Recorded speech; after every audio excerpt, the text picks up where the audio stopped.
memperkenalkan nama saya Siti Nurhalisa, stambuk B201-19061. Saya mahasiswi dari Universitas Tadulako, Fakultas Ilmu Sosial dan Ilmu Politik, jurusan Sosiologi. Di sini saya akan menjelaskan tentang ruang lingkup demografi.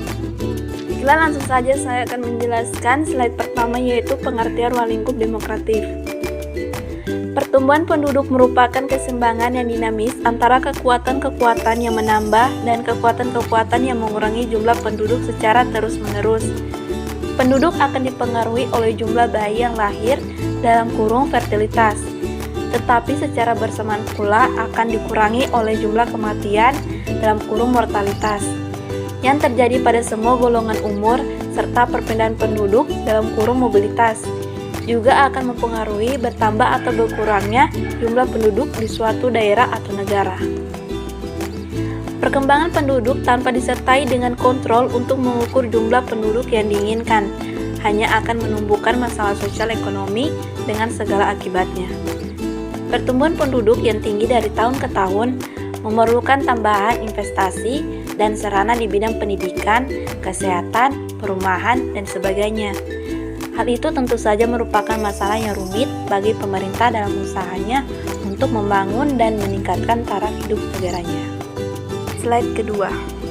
Berkurangnya atau bertambahnya penduduk di suatu daerah mempunyai hubungan yang erat dengan perkembangan teknologi yang dimiliki oleh suatu golongan penduduk semakin luas. Kemungkinan memperbesar hasil-hasil produksi kebutuhan hidup dan semakin luas pula mata pencarian untuk pertambahan penduduk. Setiap pendapatan baru dalam lapangan teknologi sangatlah besar pengaruhnya terhadap perkembangan penduduk. Untuk mengetahui banyaknya penduduk suatu daerah atau negara pada waktu tertentu, maka dilaksanakan sensus penduduk atau perhitungan cacah survei serta catatan-catatan untuk dianalisis disusun menjadi angka. Data inilah yang akan dipergunakan sebagai bahan untuk perencanaan ataupun sasaran-sasaran pembangunan di masa yang akan datang. Ketiga yaitu demografi sebagai ilmu. Materi demografi bervariasi dari waktu ke waktu atau tempat satu dengan yang lain. Philip M. Hauser dan Otis W. Dunca yang dikutip Loren Griffo tahun 1991 mengajukan definisi demografi. Demografi adalah studi tentang ukuran, distribusi teritorial, dan komposisi populasi. Perubahan yang dapat diidentifikasi sebagai kelahiran, kematian, pergerakan teritorial, dan mobilitas sosial atau perubahan status. Dalam kurung P27, Robert Hart Weller dan Leon F. Brouwer tahun 1981 dalam karya ilmiahnya Demografi Populasi dan Kebijakan mengajukan demografi menekankan kajian tentang 1. Ukuran, komposisi, dan sebaran populasi di suatu wilayah tertentu. 2. Perubahan populasi dan distribusi penduduk dan sebaran ketiga, komponen perubahan ini. 4. Faktor yang mempengaruhi komponen ini. Dan 5. Kemudian konkretensi perubahan ukuran populasi, komposisi, dan komponen distribusi itu sendiri. Slide keempat. Istilah demografi demografi telah lama dikenal oleh H.L. Willard tahun 1855. Demografi mempunyai makna yang luas sepanjang pembicaraan yang berkaitan dengan penduduk atau kependudukan.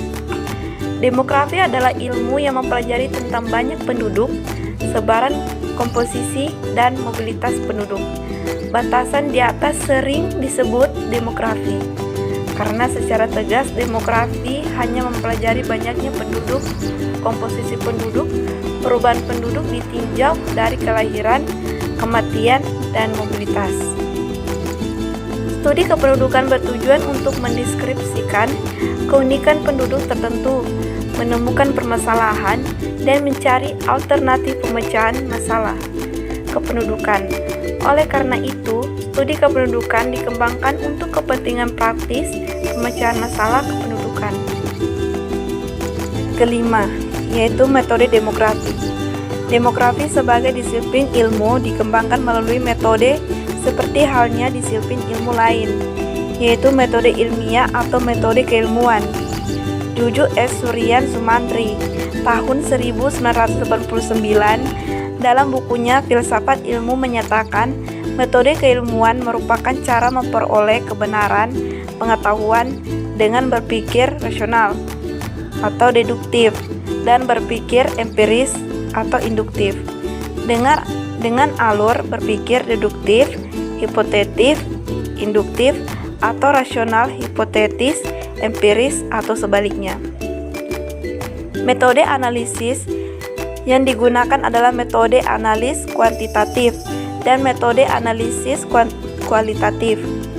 Analisis kuantitatif merupakan pengolahan data kependudukan yang termasuk data kuantitatif, misal analisis komposisi penduduk berdasarkan kelompok umur, analisis rata-rata kelahiran dan kematian sebagainya.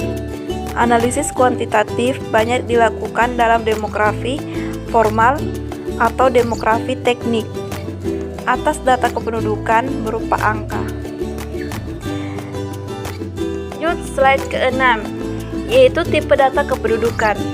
Tipe data kependudukan yaitu ada 6. Yang pertama, population size, yaitu jumlah penduduk. Yang kedua, mortality atau kematian. Yang ketiga, fertility atau kelahiran. Yang keempat, geografi, mobility atau migrasi.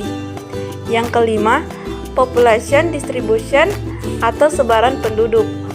Yang keenam, population karakteristik atau karakteristik penduduk. Lanjut slide ke-7, yaitu sumber data kependudukan. Sumber data kependudukan yaitu ada 5. Yang pertama, sensus atau sensus. Yang kedua, vital registration. Yang ketiga, vital registration. Yang keempat, sample household survey. Yang kelima, public and private record. Slide terakhir yaitu hubungan demografi dengan ilmu lain. Demografi mempelajari manusia sebagai penduduk atau population. Penduduk mempunyai dimensi individu, budaya, sosial, dan tempat tinggal. Individu manusia harus dipandang sebagai pribadi atau personal yang terdiri dari dimensi jiwa dan raga. Fungsi-fungsi jiwa manusia dipelajari oleh psikologi secara mendalam. Rasa, misal rasa sakit, timbul dari unsur-unsur materi atau fisik tertentu. Sistem fungsi organ dipelajari oleh biologi. Dalam hal ini terutama proses fertilitas, mortalitas, kesehatan, dan penyakit. Manusia mempertahankan kelangsungan hidup selalu berinteraksi dengan lingkungan hidup dipelajari oleh ekologi. Hidup bermasyarakat dipelajari oleh sosiolog. Kajian manusia secara holistik dipelajari oleh antropolog.